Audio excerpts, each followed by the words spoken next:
Chafing Armor Podcast, episode 148, Horrors from the Deep.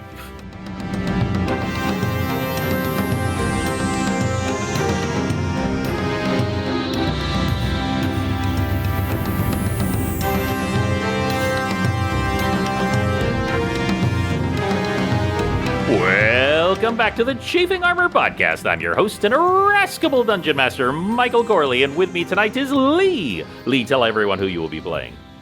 I was not expecting to go first. Hello, everybody. My name is Lee. G'day, everybody. My name is Lee, and I am playing Distant Bells, the plushy rogue.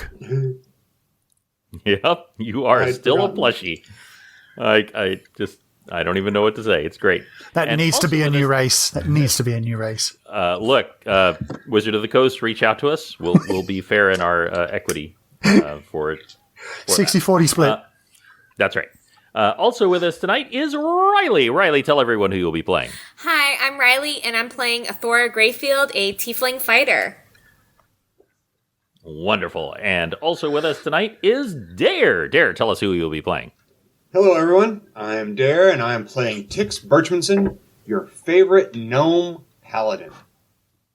Wonderful. And also with us tonight is James. James, who you will be playing. Oh, it's me. Hi, I'm James, and I'm playing Penton Chalice, a spell scale sorcerer. Absolutely. And last, but definitely not least, either in height or role-playing, is Izzy. Izzy, tell everyone who you'll be playing. Hello, everyone. My name is Izzy, and I'm playing half-orc barbarian Morezi Mugra, 6'5". 6'5" and counting.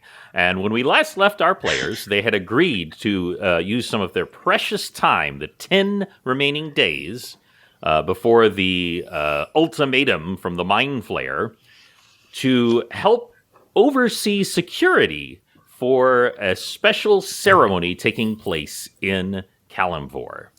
One little problem is that as they were looking over security, a few interesting things happened, but most interesting was a horrifying mucus-like, slime-like humanoid washing ashore and then crying out, "Help me." And before we get everyone get ready for what you would like to do at this time. Y'all have encountered it first.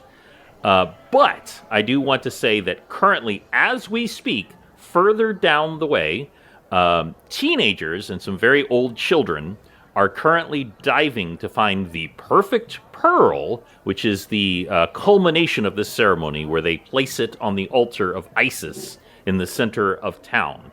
As part of the ceremony, there is also a platform being constructed for unknown reason by 3 men who rebuffed Morezi.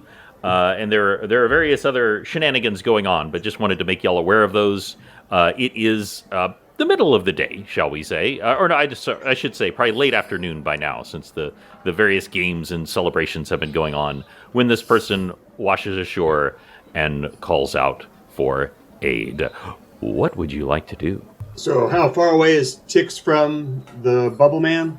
You're probably about 100 feet from him right now. Okay, so I'll start heading towards the commotion to see what's going on. Okay. Yeah, I second that. Morezi's first instinct is to come over to the guy. Okay. Morezi, you leave the area where the 3 men are setting up, and anyone else is anyone doing anything other than going over to the man? Well, let's see. Penton was doing like the police overview box thing with Audrey. That's right. Like, kind of like looking over the crowds. But would he have been able to even hear or see any of that happening from where he was?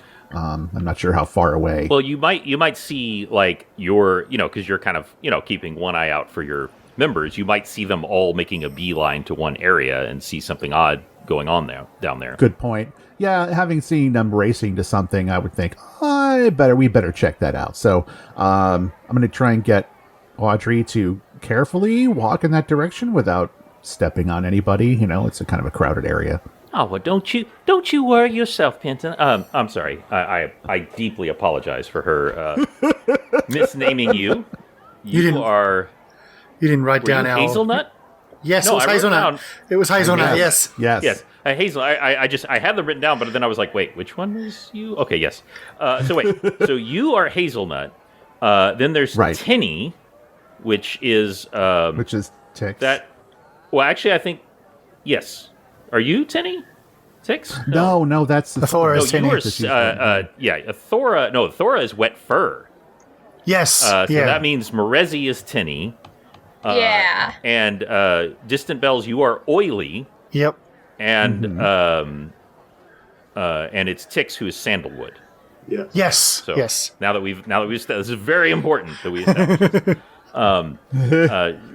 Audrey says to you, "Oh, Sandalwood, don't you worry your pretty little head. I'll get us there nice and safe and won't step on anyone. But if there's any of those that you would like me to consume all of their lifeblood, will you just let me know and I'll take them right on board." You meant hazelnut, right? I will. Hey, Hazelnut. Sorry, Hazelnut. I just where are my head? Just glancing. With all the wind, from the coast going around, you're probably picking up random smells. It's fine. That's right.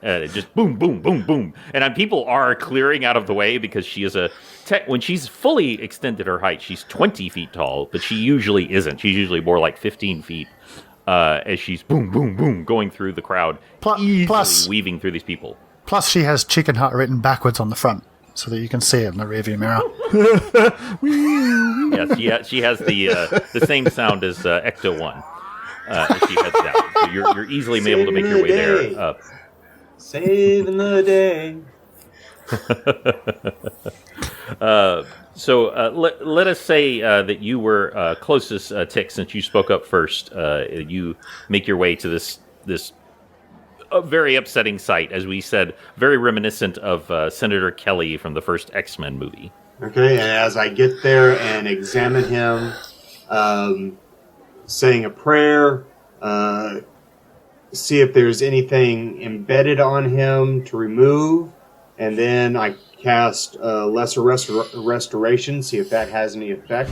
So when you examine him, you don't see like a obsidian splinter in him or anything like that, or nothing obvious.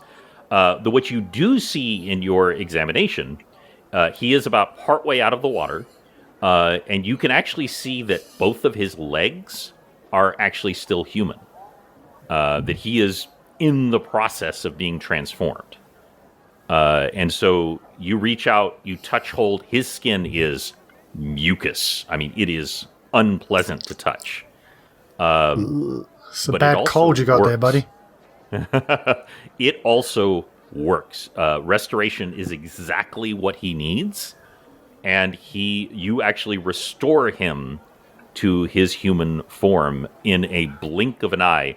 He's also stark naked because his clothes fell off in the process, but he is alive. He's shivering cold. He's freaking out. He is a completely standard, about 30-year-old human with messy brown hair, and he is just shaking with fear. And you have clearly just saved his life. And so I snap my fingers in front of his face and say, "What's your name?" Okay, give me a quick, not intimidation, probably more like diplomacy. Just how quickly you're able to get a hold of him. Everyone else, you're starting to arrive to this area as he does. Bell's kind of Diplomacy is a 26. Okay, and it's what is Bell's doing? Bell's kind of shields Pet's face from seeing the naked man. Okay, gotcha. He is laying prone right now, he's just sitting there and shivering. Because the water isn't freezing cold, but obviously it's the ocean. Yeah, still, there's a naked man. It's like, yeah. No, very, very reasonable. Osfalar appreciates. Is that her name? Yes. Appreciates you doing so. Bell's kind of. Someone want to get this man a loincloth or towel or cloak or something? I mean, I offer mine, but it's a little small. Yes, in the fact that it's about 18 inches, less than 18 inches tall. Well, as Audrey and I show up, I'm going to get her to hunker down, kind of like right by there, and get a better view of what's happening, and see that there's a naked guy there. And I'm like, why are we concerned about a naked guy? I mean, he's naked. It's not really appropriate, but try and find a random cloak It lying was around. almost a jellyfish. A what? A jellyfish? Well, kind of a blobfish, maybe? Jelly Man. Yeah. And so did he ever give me his name? It was with that high roll. You're able to calm him down enough. He says, "My name's Damon Marsh. I'm so sorry. I never thought anything like this was happening. I was trying to help my son. I was trying to dive down and find. I was trying to help him find a pearl, and this thing came out of the water, and it did something to me." And I don't even mean the thing that you saw. Like it tried to do something else, but something didn't happen. And then it touched me with one of its tentacles, and I started. And he just bursts into tears again. Where's your son? Did you see what happened? He reaches up and he points towards where the children are diving for the pearls. Marezi immediately, this was her second instinct that she didn't follow immediately, breaks into a sprint towards the kids. Okay. So that's 60, I think, is the running speed 2 times your regular Yes. speed? Yes. I think That's 60 feet per round, so like a foot a second or something like that. I'm not good at mental math, don't quote me on that. She's pelting over like, stop, there's something wrong, stop! Kinda. I'm gonna motion the guy to come into the hut and come by the fire and warm up, since he's obviously shaking and shivering. And Probably in shock, I'm too. just going to take from little context clues here. This young gentleman's off the dinner menu. Is that correct? That's correct. Yeah, don't touch the skull, I say to the guy. He looks over at this ominous skull on a pedestal, with 2 pronged horns sticking out, and he just shakes his head slightly. The fire is cheerily burning inside. That ticks had started earlier, and he sits down next to it and grabs there are like little extra bits, like a blankets and stuff. yeah, like a cloak that he can we throw over worked himself. on stocking Audrey up and making her comfortable. Yes. Y'all have implicitly said that you tidied up inside. It no longer looks like the inside of a hag's lair. out of character, I'm getting some slight context clues that Audrey might be hungry. Well, Audrey is always a little Just get hungry. fed right before we can- yeah. She's always a little hungry, but you did feed her recently enough that she's not starving. But she was well fed in Mascade before we got back. So. yeah, but she is always looking for her next meal. You have been able to sense that even before you could communicate with her. In the pet training world, we call her highly food motivated.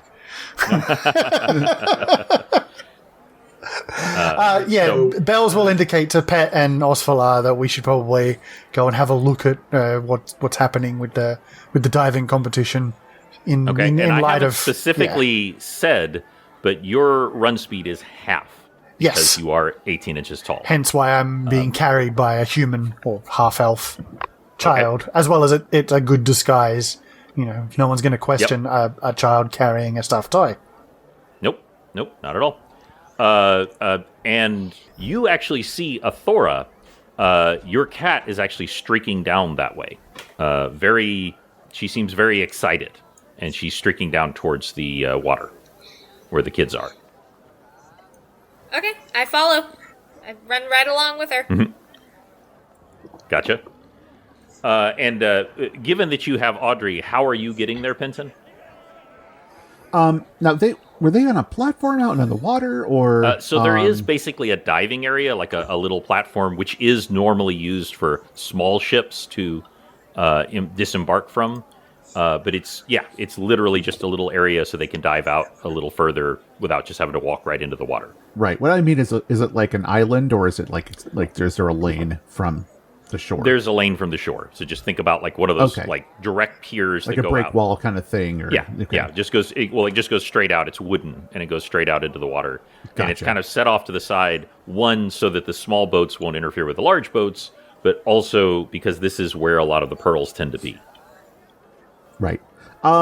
Well, I figure we can just take a jump up and kind of flap our way over there. Yeah, well, do you mean you or Audrey? Just to clarify. Well, Audrey. Yeah, okay. Audrey unfurls her wings. Is anybody else going with Audrey? Or are you all... It's not super far, but I'm just... Because things are about to happen, I want to make sure I clear Who's Tix where? is going to run. Who wants to hop in? Across the boardwalk. Okay, Tix starts running. Rezzy's been sprinting. Marezi is already sprinting. Right. All right, and Bells Thora, is you were half at following the- your cat. Yep. Bells is at the mercy of Pat and Osvala, whatever they choose to do. He's going with because he doesn't really have much choice. Okay. And Marezi, as you run, you are ahead of everyone else. Barbarians are fast, and you are fast. And also, I Yes. need you to make a spot check for me. Cool. That is that's 11. 11. Don't notice anything in particular. You can see up ahead, because it's very obvious, where they are diving.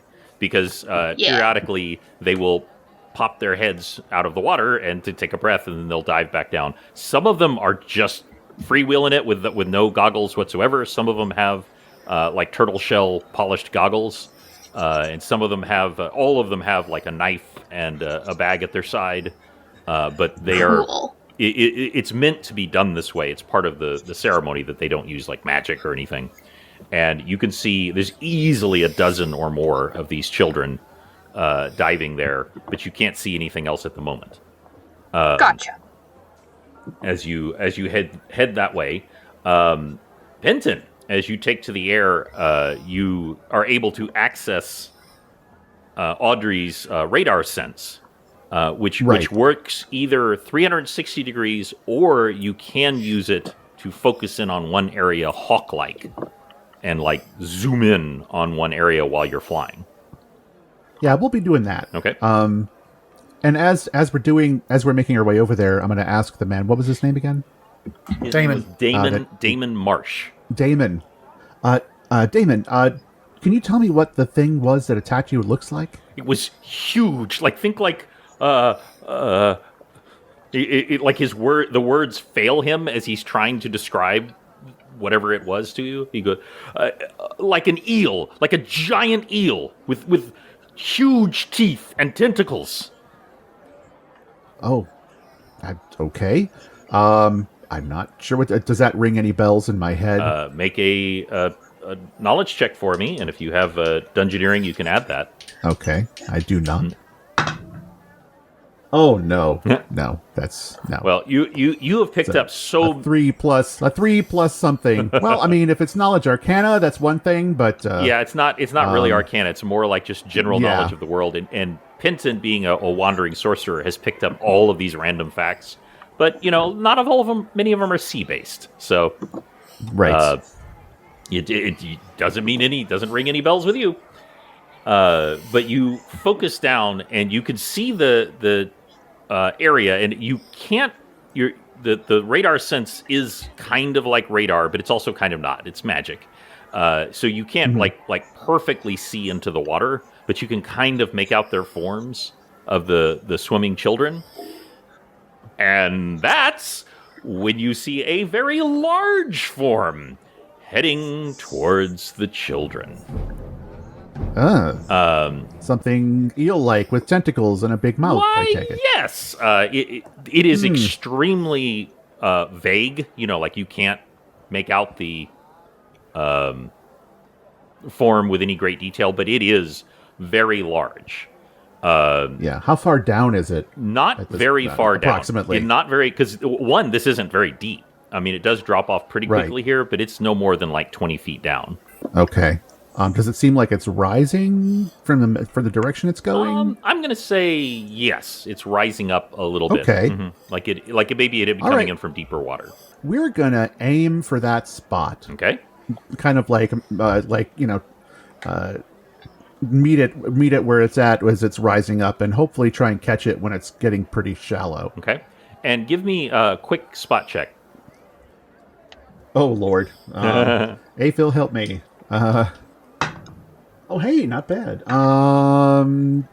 With Aphil's bonus, that's a 19. Okay. You do pick out, and with the 19, you pick out there are 3 humanoid forms swimming with it. Just on either side. So jelly babies, I'm guessing. Very possibly. All right. So Morezi, you make it to where the kids are. You are in your full armor right now. Yes. Good going. But you can swim in your armor. You're strong enough. Obviously, like that may be an impediment to you. But you've never really tried to like swim in your armor before. I think I'm going to take off my chainmail shirt.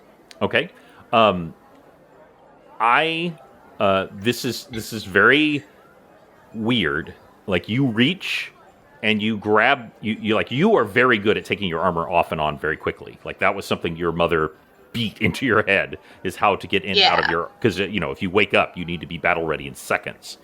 As you reach to do it, that place where that smith all those now over a year ago fixed it, where it had been burst during combat, and had replaced it with dragon scales.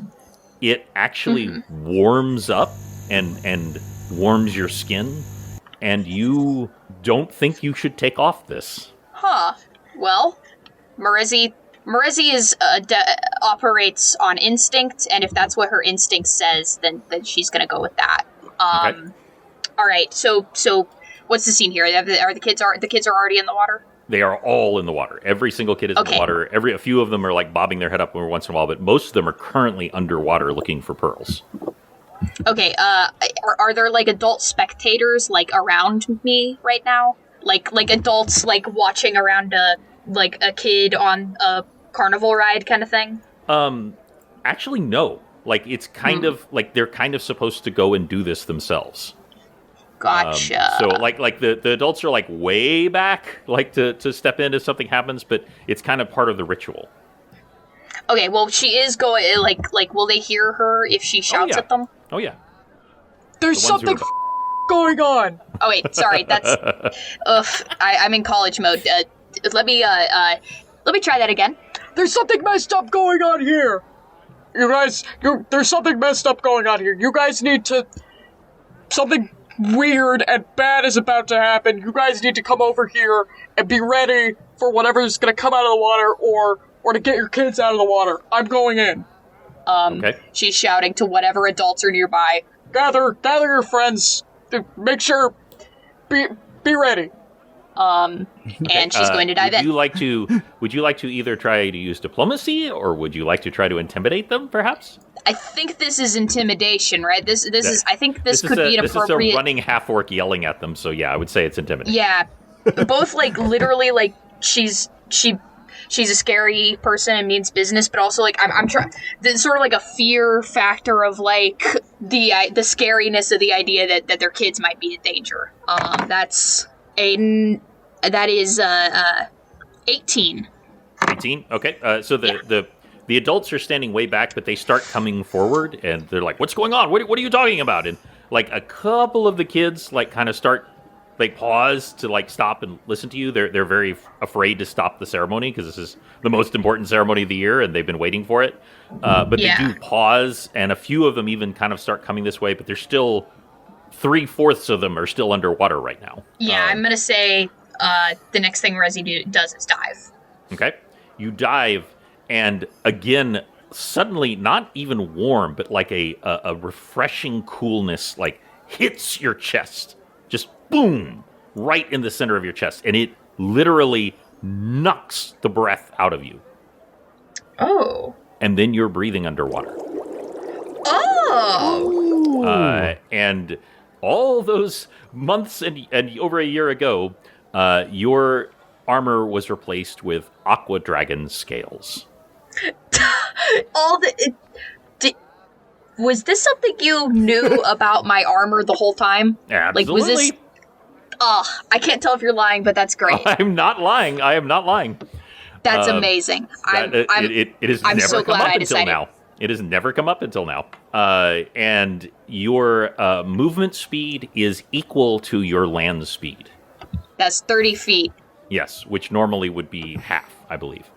Awesome. And you are just flat out breathing underwater. You can see a little better than normal, but not exceptionally better. Okay, I think Morezi's plan is probably right now find each kid, grab them very firmly by the arm, and point up, sort of in the general direction of vigorously point back to where land is. Okay. The next person who you begin doing that, and you're not going to need to roll for it to get each kid. It's just the actions that you're taking right now. Yeah, and I think she's also on the lookout for like anything big or weird. I don't think she would have. I don't think she heard anything about like the what the monster looks like. But she's looking out for anything monster shaped. That's what she's doing. Okay. And that would actually bring it to Tix next, because you were the next one who said that you're heading that way. Right. So I'll be, as I run up, and I see the form out in the water, I'm going to tell everybody to start grabbing their kids and get back, that there's some sort of creature coming in, and I'm going to stay there on the shore because I wouldn't be much good in the water. But I'll cast... You would be at an incredible disadvantage. Yeah. I'll cast Divine Favor on Morezi, and that gives her a +1 to attack and damage for every 3 levels, so that's +2/+2. Okay. Cool. +1... Mm-hmm. +4 to attack and damage. Each to attack and damage. Level 8. Oh, 2. You are level 9. Okay, then that's +3/+3. Oh, okay, cool. Yeah, and you feel that Plus- just whoom, come over you because that is a big deal. +3/+3. Yeah. As it just energizes your entire body, and you start moving even faster towards the children. And that would actually bring it to Athora. As your cat is just streaking towards that area. Wait up! I yell out to the... It's really hard to catch her. She's really, really fast. And she reaches the edge of the shore, and you see her pull up, like as the water like laps forward, she kind of hisses, like she doesn't want to get in the water, but she is hissing and looking very intently into the water. Something out there? She goes, meow. Do you want me to go in the water? Take you? It's hard to communicate with her, but you might guess that means she is of 2 minds. I've just got this image in my head of like Morezi's dashed over here and dived into the water, and Penton's out in the bay in his helicopter/chicken hut pointing down at the water, and Tix is casting spells on the shore, and Athora runs up and looking at her cat going, is there something out there? What's going on? You alright? This is completely oblivious to whatever's happening. She's like, do you want me to go out into the water, kitty cat? Children are running, screaming from the water. She's like, yes, what's out there, kitty cat? And it's like, whoa. just the incongruent thought in my head is just doing me in. The cat turns to you, Athora, and puts its paw on your foot and looks up to you, and you hear the cat's voice in your head. It seems to be that's what's going on recently. But you hear her voice, and she goes, hi, Athora. Hi. This is... Okay. Might as well. The other half of the rapier is inside that monster, and you need to get it. Okay. This is the thing. Use your ice. It's your best bet. I'll do what I can to help. And she touches you again on the paw, and you have become invisible. Whoa. Wow. Well, that's a nifty trick. You're invisible now. Apparently her cat is a white middle-aged middle manager. Everything's gonna be fine. Everything's gonna be fine. Yeah, Distant Bells. What are you doing? Well, as we appear to be the last to have arrived here, Bells will kind of like sort of beckon to Osfala to, perhaps go into either middle manager mode or mum mode or something to try and hasten things along for the evacuation from the water. Keep the parents, not necessarily calm, but so they're not going to get in the way of what happens next, and make sure that everyone is going to stay safe. because I can't really do much in this form. I really want to see Bells trying to dive into the water. It's not a good idea. It's already been well and truly established that this stuffed form should not go in the water, since it apparently is filled with sand. You are literally made of felt, and there is something that is sand-like inside you. It's a very likelihood that I will just go straight to the bottom and never be able to come back up. So getting in the water is not a good idea. Okay. And finally, Penton, before we begin combat. Okay. Well, my next move is kind of a combat move because as soon as the thing is like about 10 feet or less in the water, Audrey and I are going to go fishing. Okay. With her claws. So like eagle dive. Yes, like a water bird trying to snatch a fish out of the water. Okay. I would like you to make an arcane roll. You are helping to guide her. Okay. And that will help determine this attack.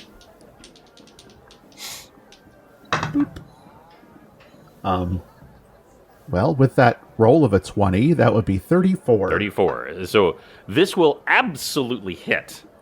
We have established that her claws do 2d10 damage. You would actually add an extra d6 because it is a swooping attack. However, it was a minus 1d6 because the thing is partially underwater, which blunts the impact. So it is just a straight 2d10 damage. Okay. Although this is more of a grapple, I don't know if that matters. Well, she would not be able to grapple this. It is very big. Oh, it's that big? Yeah, it weighs about 6,500 pounds. Oh, okay. Yeah. So this is not something she could have lifted out of the water. No, I mean, she can, like attack it and strike it, but she can't actually lift it out of the water.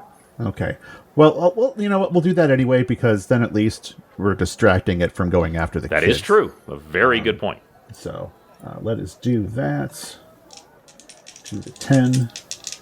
That would be 10 points total. Okay. So it scrapes along the back. The thing twists and writhes, and for a moment bursts from the water, and you see tentacles flailing every which way. And I'm going to share a little old picture on Discord here, so y'all can have a sense of scale and of what you're... Yes, please. I'm hoping it's not what I think it is. I'm sorry to disappoint you. Oh, it's not. Good. Oh, okay. Oh, it's not. It's not what I was afraid it was. So, but it looks bad. It looks bad. Yeah, it looks gnarly. And you absolutely caught its attention, and that was your surprise round, and now I need everyone to roll for initiative. Woo! That is a 14 for Penton. 14 for Penton. And for Tix. 4. Oh, 4 sorry. for Marezi. Oh, okay. Tix gets a 16. 16 for Tix. And for Athora? 15. 15 for Athora. And for Distant Bells? 16. 16 as well, so your dex is higher. I hope so. Yep. I am at max dex. Did I miss anyone? No. Okay. So, with it, where is its initiative? Oh, there we go. So the creature will attack first. The creature flings out its tentacles every which way. They are very long tentacles. Oh, I am looking at the wrong creature. I was like, where are its abilities? I was just looking at them. I was like, I'm looking at the wrong creature. Okay, here we go. The creature's tentacles first snake up to Audrey. That is extremely fortunate. It has a really good bonus to hit, but it rolled a 7, and that is not going to do it. You see one tentacle by her leg as you come back up. The other tentacle is going to move towards the shore, come whipping out towards y'all. One is going to try to attack you, Athora, and one is going to try to attack you, Tix. Just to clarify, so Yes. did the creature like leave the water? That's a wonderful question. It burst out of the water in response to the attack, but it is still in the water. It is fully in the water, just like a dolphin, like rearing up out of the water. It's offshore. Yeah. Yeah. Where's Morezi vis-a-vis all this? So you're actually further away because you're getting the kids out. Okay, cool. And so it was heading directly towards them, but it Someone had to go and piss it off. It stopped because of the strafe. So that is a 27, Athora. I am going to guess that probably hits. Yeah. Okay. So, Athora, this creature is going to try to dominate your mind. God, it is what I thought it was. I need you to roll a DC saving throw, which is a willpower save. Oh, boy. Okay. Oh. Guys, 23. This is bad. This is real bad. 23! You feel, Nice. you literally feel, for a moment, you feel the will of this creature, that its will must be obeyed above all things. And then there is the strength inside you, the fortitude inside you, but also, and I'm not saying this is the reason, but also this core of ice like lifts up, and you actually hear that stranger who has walked with you in your dreams go, "No, I want you to do a bonus hellish rebuke, but this is an ice attack. This is actually going to be a cone of cold. This is not what you have done in the past. So I would like you to make a straight attack. Attack, I add. Base attack. Okay. That's a 19. A 19? Okay, so that hits. This is going to do... Get your dice out. Oh, boy. This is going to do 9d6 points of damage. Oh, I really gotta get my dice out. Yeah, 9d6 points of damage. For a moment, you actually, you've noticed that you are now immune to cold. For a moment, you feel the cold suddenly. Your whole body just drains of heat as it transfers outwards into this cold. As your hand, this comes out of your mouth. You open your mouth, and instead of hellfire shooting out, y'all see it, just this cone of cold comes out of her mouth and fires at the creature and catches it straight in the face. I gotta count all these. Hold on. I understand, it's a lot. Bells mutters to himself, "Chill out." 26 points of damage. 26 points of damage. So y'all have done 36 points of damage to the creature, and it does not like it. It's looks like it's maybe moving a little slower now. It did not care for that. But it also is striking you, Tix. And it gets another 27. So I would like you to make a willpower saving throw. I can do willpower saving throw. And a dexterity save. Yeah. That is a 24. Wow. So much in a similar fashion, you feel the will of the creature trying to rewrite your very existence, and you draw upon the power of your god. And in fact, what would you say to just banish out this creature trying to dominate your will? Be still, foul creature. How dare you try to dominate my mind? I am a servant of Garl Glitter Gold, he who has bequeathed me with this mission. You are a small thing. Wow. Very, very good. By the way, can only do that 3 times a day. And it's just lost. By the way, also, this works both way, you guys, because y'all have talked me into letting y'all do multiple spells per round when you have multiple attacks, which means the bad guys can do it too. But that is actually its turn, because it has tried to enslave 3 of you, missed once, and failed twice. And so now 3 humanoids just out of the water, like, think Aquaman-like. They are not human, or at least not human anymore. And they are fish-like, amphibian-like creatures. They look a little bit like that mucus guy that y'all saw earlier, but they also look inhuman. and there is no compassion or gentleness in them, and they are all wielding spears, and they come flying towards y'all. All of them actually attack you, Athora, because you were the one who just really put the smack down on the creature, as all three of them come flinging into you. That one gets a 19. Will the 19 hit? Yeah, 19 hits, sorry. I have a 19. Okay, that's quite right. No. Well, remember, the defender wins. Okay. Yeah, which I do not believe is regular D&D. That one only gets a 14, so he definitely misses. And that one does even worse! So tell me, Athora, how you fend off 3 sort of aqua-type weird fishmen who come out of the water wielding spears, trying to leap out of the water and stab you in the head. In the water, even... You're on shore. I jump back, dodging out of each blow, just barely skirting out of the attacks. Perfect. You just, like, sometimes just a simple step back is what is needed, and they all drive their spears into the ground in frustration, but to no avail.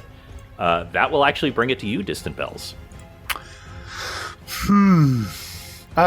First things first, I want to quickly look over these 3 things to see if they perhaps have something like pouches and knives at their waist. Perhaps these are converted children.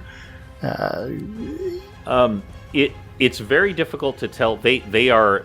I'm tipping my hand a little bit, but they are no longer human. I'm sharing a picture here so you can kind of see a little bit what they look like.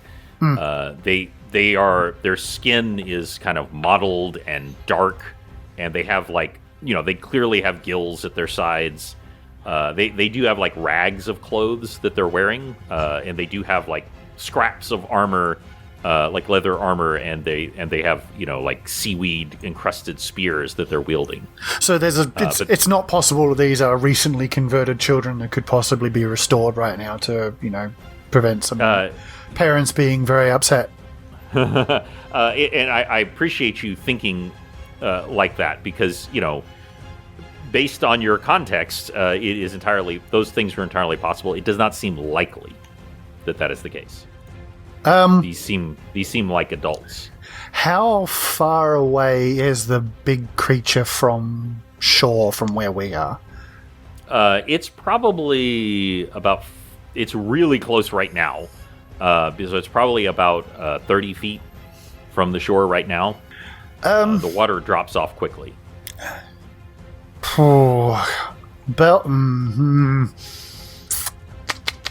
How heavy would you say I am in this particular form? Probably about 5 pounds. I mean, you're really light. You only weigh 5 pounds because of the sand-like substance inside of you. Yeah, that's enough. Bells kind of scans the crowd looking for the biggest, burliest person there, and shouts Gimli style, "You must toss me!" Asking to be thrown at the beast, preferably its eyes. Those 3 red things that are stacked in a big line on top of each other. How about you? You want to try and throw me at that thing, big fella? All right. Are you asking just a large man nearby? I'm asking I'm asking someone who looks like they could throw me that far. Okay. If there is anybody like that around. You would definitely need to persuade someone to do that, because you are a talking toy. I kind of gently elbow Pet and go, "Help me out, kid." Okay. She turns and she says, "This is a magic bomb. If you throw this at the creature, it'll kill it, and you'll be famous." And I would like go easy, kid. Go easy. I would like you to make a persuasion check with advantage, because you got her to help you. Okay. All right. Let's. Ooh. Okay. I'll use diplomacy. I have a plus 10 to diplomacy, and I just rolled an 18, so 28. Yeah. So this guy who, looks like he is like the baker who lifts heavy trays all day, goes, "Hell yeah!" And he grabs hold of you and throws. Whee! And let's see what he rolls, shall we? Don't you dare miss. Don't you dare miss. Don't you dare miss. So, I'm going to give you the option to use your inspiration here because he rolled a 5. Yeah, let's use it. Okay. Bye-bye, I'll hold on to you for a while. That's a 15 with a plus 3. That will hit. This is absolutely not the way it should go. That should have been your action to do that. But I would very much like you to attack now. I'm going to allow it. So let me know what would you do as you go flying towards this thing, towards its 3 giant eyes. I'm going to pull out my adorably cute felt weapons. Mm-hmm. Well, remember, they do have metal tips. Yes. Even though they are felt. Now, you do have those minuses that I gave you, but yes, they do have metal tips. But it is enough. Let me just make sure. Where did I put those? There it is, yeah. Okay. I've got a good amount of things in here, because if he's on target, I'm going to try and go for the top eye and then just drag my weapons down through all 3 eyes as gravity inevitably takes me towards its gaping maw. Mm-hmm. That's a nat 20. Thank you. That's beautiful. Thank you. Now for my damage, which is not very much. It's not very much at all. I hate this form now. I literally can only do 2 damage per hit. Like, that's the maximum I can do. You are currently a toy. Yes, that is the problem, isn't it? Well. Okay, that's 1. And for my second attack, 1. So, 4 damage. 4 damage? Okay. Do you get strength bonus? No. You do have the minus... because it's the -5. Yeah, okay. Yeah. But it's 4 points of damage. And it's a natural 20, which I always take into account when you roll a natural 20. So you do pierce its upper eye. And the creature writhes. And this inhuman shriek comes out of it. You actually... do you speak Undercommon? I understand Undercommon, yes. You understand Undercommon. You hear guttural shrieks in Undercommon, saying, "You will all die! I will see you all turn to mucus slime, you pathetic fools!" In just this horrendous accent of Undercommon. But you understand it. And that will bring it to you, Tix. You started it, you giant worm. So Tix will... How close are the 3 creatures that came onto land? They are very close to you right now because they all leapt towards Athora. So they're all right next to you. So Tix will pull out Destiny Seeker and go attack them. And swing away at the closest one. And that is a 16. That hits. They have natural armor, but it is not high. Not that high. Slime is not very protective. That's right. That is... Oh, maximum damage. So that is 24 points of damage. Okay. Oof. Tell me how you kill it. Tell me what it looks like when you kill it. Okay. Tix just comes running up when he sees it attacking Athora, and just does a great baseball swing as he slides, coming in and hits the creature square in the belly with Destiny Seeker. Okay. Straight bisect very the good. spine. There's a moment of confusion on the dark red eyes, and that it tumbles and falls, and There is a lot of blood and guts on the ground, and a very unpleasant mucus smell. Okay, then for second attack to the next nearest creature, and that is another 16. 16. Okay, that will hit. And that is only 17 points of damage. 17 points of damage. That does not kill it, but it is badly injured. Oh, it's a back swing as he comes through and swings back and just chops into the hip and thigh of the next creature. And Athora, it is your turn. Cool. Let's attack one of the... There's a completely uninjured one and then the very badly injured one. I'll attack the uninjured. Okay. No kill stealing. That's 21. 21 will definitely hit. 12 points of damage. 12 points of damage. All right. You Second attack. cut deeply into it. Yeah. 20, not natural, to hit. 20 will definitely hit. And 6 points of damage for that one. 6. So that's 18. So both of them are very badly injured, but they are both still standing. They're just barely hanging on, but whatever compels them, and I'm using that word deliberately, keeps them up. And that will bring it to Penton, who's flying in the air in Audrey. Yes. We're going to make this nice and simple. We're going to have Audrey, make a nice gentle curve around, and I'm going to drop a lightning bolt into this creature from the sky. Okay. I should mention one thing, and that is that Distant Bells is standing on the creature at the moment. Okay. Well, it's a long creature, so I could aim for the back end. You could. Just letting you know. You have incredible control. Plus, felt is not conductive, so it's true.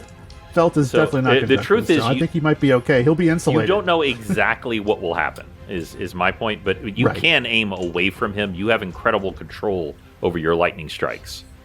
But just an FYI. So go right ahead. Right. All right, so they will need to make a reflex save for half. They do roll a 19, so they do save. That's a bummer. Okay. 36, so 18 points of damage. 18. It's still a really solid hit. You could see that it twists away at the last minute. Distant Bells!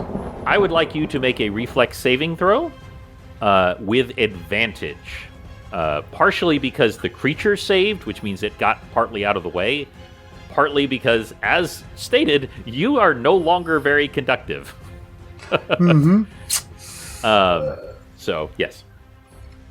Also, my evasion is still a thing. Well, so. your evasion it can absolutely be used if necessary, but first let me know what you get on your...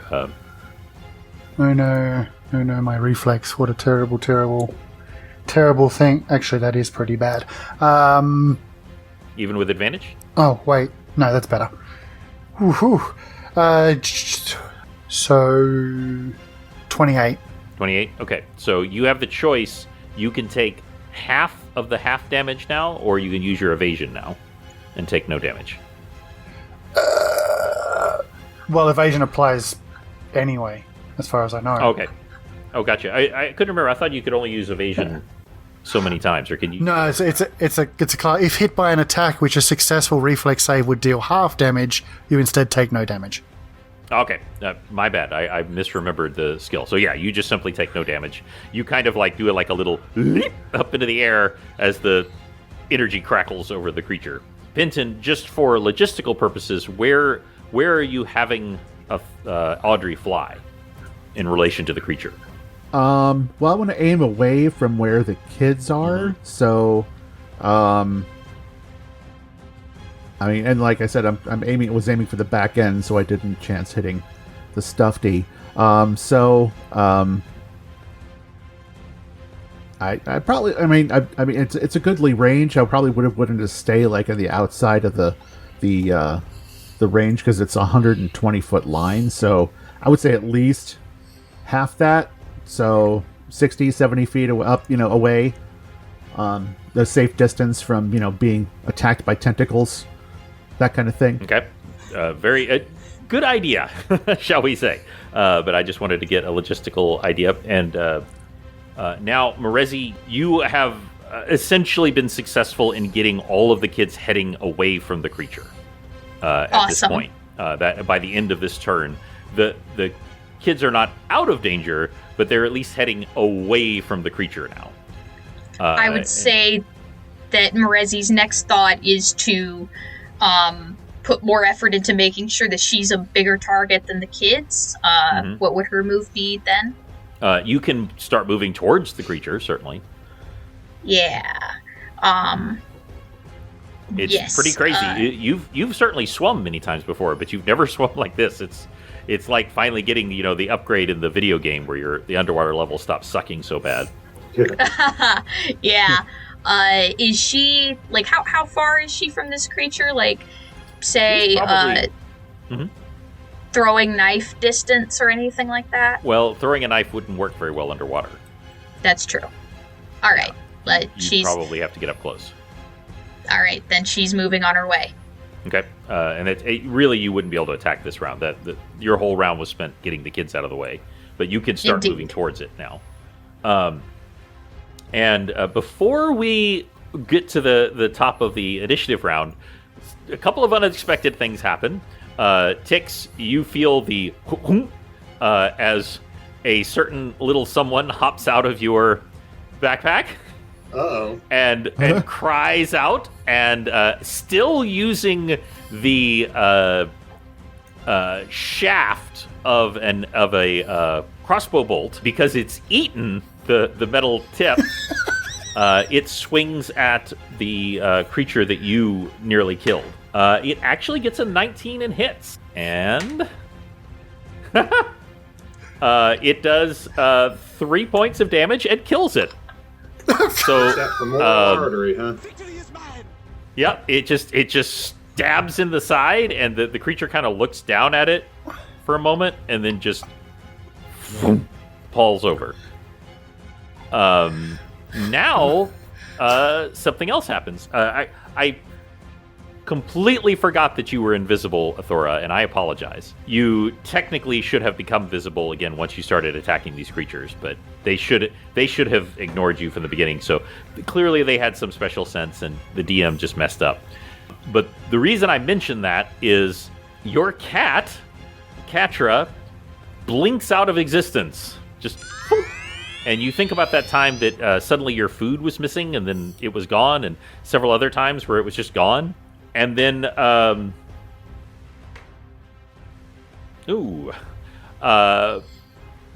suddenly the head of the one attacking you falls off.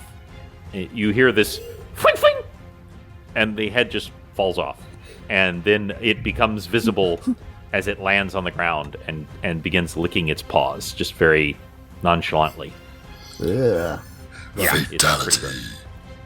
But they are both dead. Felzik holds the shaft of the quill above its head and goes, "Victory!" To you, Tix. I get solo XP! But that will bring it to the creature. So, here's the thing.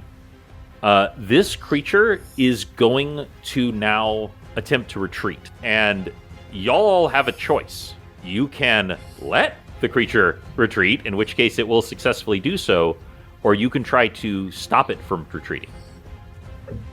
So it's up to y'all what you want to do. But the evil interloper must be stopped. No, I say we kill it. We need to kill this thing. Yeah, no. Yep. There's not a chance. So it's an aberration. So, technically, because you were moving last round, Morezi, technically, yes. Morezi and Distant Bells would get an attack of opportunity as it turns. Now, this thing can swim very quickly. So if y'all do not act very quickly, it is going to escape. And Bells is going to pop another one. As it does, suddenly, Morezi, the water around you becomes surrounded in a thick, viscous cloud of mucus. And you're swimming. Can I make some sort of strength saving throw? You can make a fortitude saving throw. Right. Perfect, in fact. That's a 24. You needed to roll very high, and you did. You think that really what it is, it's actually you're holding your breath. It's not that you're just, like, you see this cloud coming towards you, and you're like, oh no. And you take like a quick underwater breath and hold it. And but you are now surrounded in this thick mucus. It actually, like, obviously it's hard to see through, but you could still see the creature, so you are still able to attack. Distant Bells, you are unaffected because you're on top of the creature for the moment. Though you are about to not be, because it's about to dive under the water. So both you and Morezi are now able to attack. So Morezi, you are able to attack. Cool. Okay. Like, I can roll right now kind of attack? Mm-hmm. Let's see. Man, with that spell I got cast on me, my first attack has a plus 18 with all the other things. My pace attack bonus, my strength, and my halberd proficiency. My god. Now rage. Non-natural... Oh, shit. Yeah, I always forget that I have that ability. That's okay. I rage. Yeah. I will allow it. It's a +2. 16. And Yeah. it's your turn. Be silly not to. So that means you're at dirty plus 21. 5. Yeah. Dirty, Yeah. dirty 21? Okay. That will hit. Or, not a... yeah. I don't need to say dirty. That's only if it's natural training. My brain's off. Let's see. 19. 19 points of damage? Oh, sorry. I'm rolling. I'm doing all three of my attack rolls. Oh, gotcha. That will hit. And, let's see. And 33. So, this creature had taken 58 points of damage. It has 76 hit points. So Cool. Okay. there is no Now way I do. that I it roll is going damage. to- Go ahead and roll the damage, but there's almost no way that it is going to survive this. Yeah, so that's 16 Rolls all ones. Yeah, unless plus it's all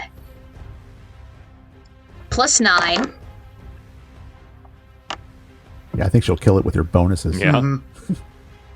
Plus 18. It's dead. Yeah. So you normally there are minuses to attack underwater, both in your to attack and to your damage. But with this armor, they are negated. So it is the same as attacking above ground. So Morezi, as you have successfully pushed these kids away from where the creature was clearly heading straight towards them, describe to me how you destroy it. Morezi is has been swimming for a while. She was almost starting to feel the effects that a normal person not currently using a magical item would feel swimming this much. But she gets a second wind, and that second wind is a rage. And she is, just indescribably 3, 2 slashes and 1 sort of final thrust with her halberd straight into the mouth of this creature, and it just goes right through the other side. Right the back of its head. Well, its head is out of the water, so... Yes, for this brief moment, the head is out of the water. Yes, that is 100% successful. And it shrieks, and you can actually hear Distant Bells, it going, "Impossible! Impossible!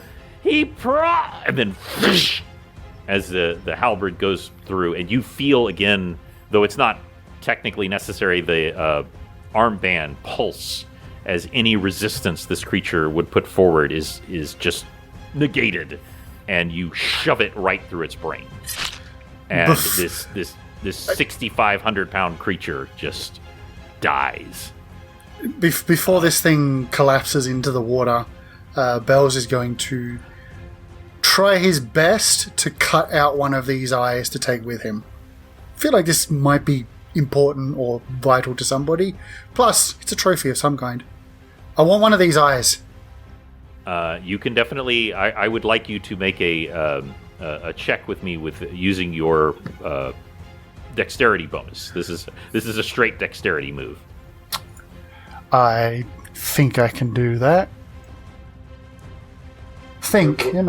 Dexterity check is good, but Careful it doesn't look like a bad cloak or something like that. yeah, I don't want to butcher it and gift it to Athora. What is that? I need to redo the numbers on this dice because they are faded off. Oh, that's a 18 plus... You just said straight dex check? So 18 plus 5, so it's 23. Okay. So you are absolutely successful. The second eye, as it's rolling up, you just reach in and scoop it out. And it's huge. It's almost as big as you as you're holding on to it. There is one little problem now. As I'm falling, I'll just shout out, Marezi! Actually, I was going to have Audrey swoop in and extend one of her claws out to have. Okay. Just catch me in the hot nuts. Give me a quick Arcana roll. You could go in the hut's nuts because you don't have to breathe right now.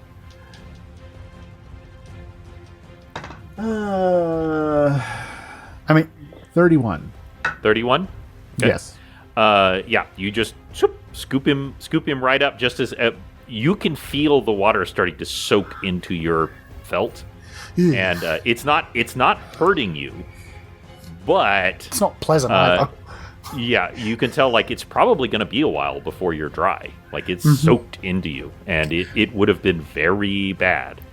Athora, you feel cat claws scrape into your side, and you hear that voice again that says, "Hey, Athora, you got to get that rapier now." Okay, I start heading out in the water. Let's take off a little bit of my armor, I guess, the heavier bits. And... yes, you can take out the armor, or I'm just throwing this out. Your armor also has the ability to cast the wall of ice. Oh, yeah. Okay, that's a good idea.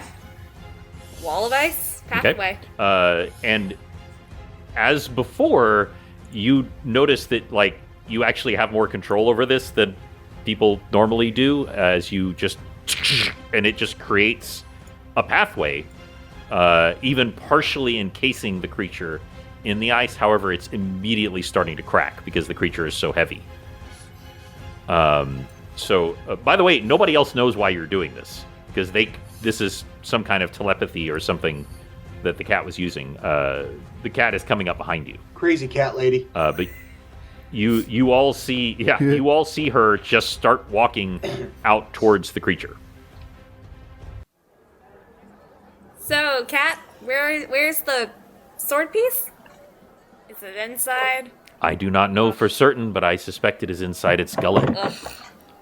Alright, what would I need to, skill-wise, would I have to do anything to go in it and get it? Do you know how to fillet a fish? You do know how to fillet a fish, but it's a big fillet. You could make a survival roll to most effectively open it up. This is not an easy thing to do because you're basically standing on a tilting block of ice with a giant dead monster there, and you're trying to cut it open. This is not an easy thing to do, but you absolutely can. There's no room on the ice. I'll never look. Thank you for picking out that reference. Alright, let's... Alright. So, if you want to make a survival roll, you can. Yeah, I'll make a survival. That sounds... Oh, wow. That is a 5 for your... You are not successful. You are not able to... and now the creature is beginning to sink. Rapidly.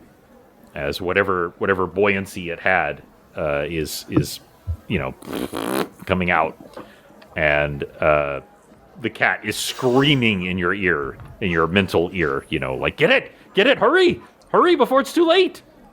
Okay, let's... Talk to your other Is compatriots Morezzi still and see out if here? They can help. Oh, yeah. I'm He's out assuming there. so. You're out there. Razzie! Quick, I need you to go in the monster and get something for me. It's important. The cat says so. Cool! Right! I assume I probably have a superior swim speed to Athora, and that I would You can be... breathe underwater. That my assistance is... Yeah. You have a for superior one. everything in the water. Yes, I make my way towards the creature. Is there any, could I do some sort of, strength skill check to try and, You can make a survival check, again, to successfully open yeah. this bad boy up, like, as you said, like fillet a fish. Hey, I have ranks in survival. You do. That's one of your skills. What's a 13? So y'all are just struck. Now you cut it open, but it's just so big that it's still, and now it's completely under the water. It's sinking down. There's just black mucus and blood spilling up everywhere, but no rapier. And the cat is just freaking out in your ear, mental ear. And what would y'all like to do? I say keep going. I mean, it's not that deep here anyway. It's not going to disappear into the depths or anything. Hey! Anybody got a rope? We got 3 feet. Okay, I guess 3 feet probably isn't enough. You have quite a rope, Tix, I believe. Oh yeah, it's a lot longer than 3 feet, isn't it? Yeah, because I think somebody lasso this thing.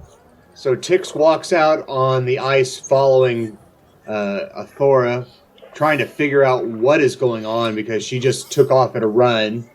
And yep. So Tix hears the call for the rope and says the magic words, Klaatu, Barada, Nikto. Oh my god. Tosses the end of the rope to Thora and says, what do you need it for? My sword, the other half of my rapier is in there, apparently. Okay. My cat said so. The cat says so. The magical cat. You saw it take the head off that other creature. It's magic now. Tix doesn't even blink. We have Audrey 3. We have a felt Kinku. Tix isn't even nonplussed. He says, let's go to it. And the rope just starts getting longer. And so he starts taking the rope back to tie it off on shore. Find a rock or a buoy or something, pylon or something. There's a really strong baker. That's true. You could call out too. So the rope. This rope is a bomb. The rope can only hold 3,000 pounds. However, this thing is underwater, so that it actually is enough to keep it from sinking any further. This is a very powerful rope that you have. It has been imbued by. Yes, it is. All that time, you carrying it and praying over it and using it again and again to help people, it has imbued it with a great deal of power. And make note, children. Refusal to accept that something is useless is actually going to be beneficial to you. That's right. And you are able to. You are actually able to drag the corpse onto the shore, like at the very edge of the shore, because as soon as it gets the full weight of it, it can't pull it any further. But you're able to pull it. We can all chip in. Everybody, you're able to pull it to the edge, and everyone comes running up, and there is a great cheer. By the way, y'all have just saved the town's children during the biggest event. And there is a certain wizard who comes up and offers to take the corpses off your hands. You Yeah, I'm sure. You recognize this wizard. Darma Zimmar, he was the one that really wanted to buy the wyvern from y'all. And ended up peeing his pants. He did, because he also wanted to employ you for business. And he gave you a really bad vibe, Distant Bells. Just before he kind of, we look around, is this thing happen to be, like, perhaps edible? Would the meat in it be of any use? Could people eat? Probably not a good idea. No? Okay. I understand. Now, there's a difference, though. There's a difference between edible and useful. The corpse of an aboleth may be very useful to magic users, but it is not edible. No. Like, you don't even need to roll. I just don't want to give this wizard anything. You don't have to. That's like I will literally turn to Penton and say, this literal slave driver owner who tried to buy me doesn't deserve a single fucking thing. Cut that. Doesn't deserve a single bloody thing from us. I don't care. I quite agree. Let's just find something else to do with this corpse, because he doesn't. No, don't give him anything. He is apoplectic with rage. As I said before, he looks like every wizard in the front of a magazine. Long white beard. One of his guards is standing next to him, and he is just apoplectic with rage. That's when Alderman comes up, where y'all have been somewhat staying right now. Sorry, I was trying to look up her name. Basra Bajin? Yes, Bajin. Alderman Bajin comes up and like kind of clacks her staff down. She is also a spellcaster. You think a wizard, you're not 100% sure. And she says, the kill may be done with however these fine adventurers see fit. And she looks over to him, and he is just spittering little sounds. She says, 3 cheers for our heroes! And the cheers go up, and the cheers go up, and one of the kids comes back and has just the most beautiful pearl you've ever seen. It's huge. It's like the size of a human's fist. We have a winner. Yep. And he walks up to you, Merezi, and he says, Would you like to take it up with me? Of course. Okay. Because you literally saved his life, and he seems to understand that. And you carry him on your shoulder. There you go. Yeah, I was gonna say, Merezi picks up this kid. She's carrying him like Rafiki carries Simba. And there is just a beautiful moment where he places the pearl on the statue, and when it does, there's a flash of literally a rainbow. Like, I straight up, like not out of the cartoons, but like a rainbow projection of light that comes out from the pearl, and you actually feel like a sense of well-being, a blessing, if you might say, that goes over the entire town. The blessing of Isis, their god. Several things are going to happen very, very soon, but for this moment, y'all have been able to give this town a happy moment in what would have otherwise turned into utter tragedy. And that's where we'll end Chafing Armor, episode 148. Great job, everybody. Woo! Yay! I get to sit in front of that furnace for a couple of days to dry out. You have to dry out without setting yourself on fire, so it'll be interesting. So thank you all for playing. Thank you for not killing us. Thank everybody for listening. Thank Wonderful. you. Yes. Thanks for letting us kill an aboleth. As Izzy said, thank you to all our listeners as well. We do appreciate you very, very much. Yes. Our listeners make everything. Make this all possible, and we love every single one of y'all, and thank you all so much for listening. Y'all have a good evening, and until we see you again, we will roll with you soon.